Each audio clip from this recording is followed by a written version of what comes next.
Yup, I did it again. Let's rewind a little bit.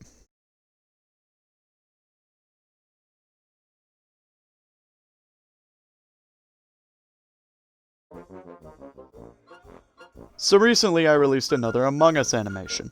And now, if you don't know what Among Us is, I'll give you a quick rundown.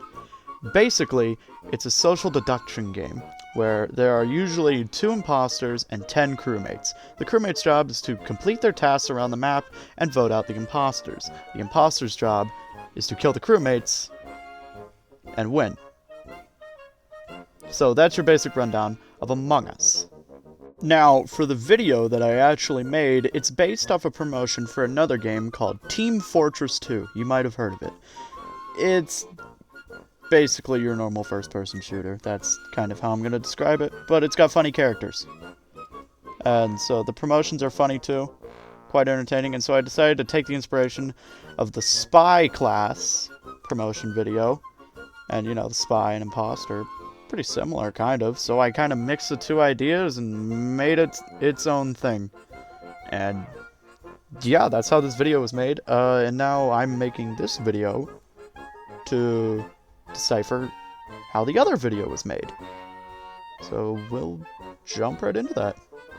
Now, I first want to talk about a pretty simple effect that occurs in the video, but you know, it's still pretty interesting how I did it. And it's the photos. When Pink throws down the folder and a bunch of photos fall out. Yeah. So the photos are basically just photoshopped on. The actual pieces are just letters. Like, you know, the little envelopes. And I just photoshopped photos on. So that's about it. It's pretty simple, but it's a pretty neat effect. Next, I actually want to talk about the kill effect. It's pretty simple.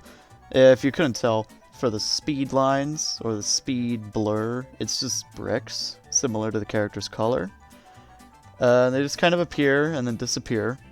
You know, they appear at the beginning of the motion, and then they disappear at the end of the motion.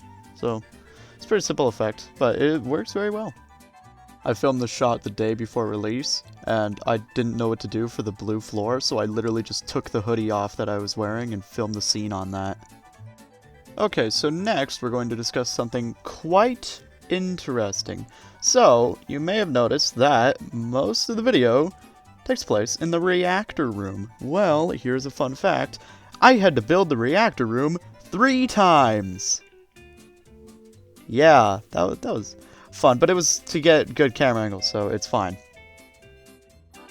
Now, I will also note that this is my first animation using LED lighting. Sure, I did have the lamp lighting up the hallway because I couldn't figure out a logical way for a character to just pick the door up and put it back without having to do a lot more animating, so the lamp is just kind of there for the hallway, but the entire scene, other than the hallway, is lit up with LEDs, which is pretty neat. It was very fun working with them, and I do like using them. I'm probably going to use them a lot more often now, because they're fun. But yeah, it was just my first ever video using LEDs, and it's awesome. It's awesome. You know, I can get different lighting, like red lights underneath the engine, different locational lighting for above. It's great. It's great. And what you're seeing on screen now is the 3 different sets I had to build, so that's interesting.